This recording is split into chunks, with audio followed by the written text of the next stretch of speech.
Прокуратура Брыскай вобласці заўсёды звяртае асаблівую ўвагу на пытанне абароны сацыяльна ўразлівых катэгорый насельніцтва. Да іх у першую чаргу адносяцца дзеці і непаўналетнія. Вядзецца аналіз усіх няшчасных выпадкаў, якія адбываюцца з гэтай катэгорыяй. Толькі за мінулы год у вобласці загінулі 26 дзяцей. 84 атрымалі траўмы рознай ступені цяжкасці. Каждый из этих случаев был разобран прокурорами. Устранение каких проблем могут повлиять на улучшение безопасности детей.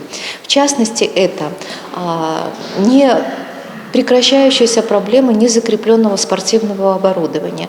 Несмотря на то, что буквально каждые полгода прокуратура района Брестской области поднимает проблему по спортоборудованию, которое травмирует детей, несмотря на это, мы продолжаем выявлять такие проблемы и реагировать на них. Таксама супрацоўнікі прокуратуры вобласці звяртаюць асаблівую ўвагу дарослых на бяспечную перавозку дзяцей аўтамабільным транспартам, навучанне дзяцей правілам дарожнай бяспекі і абавязковага абазначэння іх на праезнай частцы. Гэта тычыцца святлоадбівальных элементаў і флікераў. Эту проблему поднимаем уже не первый год. К счастью, эта ситуация улучшается. Во многих учреждениях образования эти площадки обновлены, во многих учреждениях образования они созданы. И благодаря этому мы надеемся констатировать уменьшение случаев, связанных с дорожно-транспортными происшествиями и травмированием в них детей. Сярод прапаноў, якія накіраваны ў брэсцкі аблвыканкам, і ўзмацненне бяспекі устаноў адукацыі. Гэта навучанне педагогаў дзейнічаць у нестандартных сітуацыях, калі на тэрыторыі з'яўляецца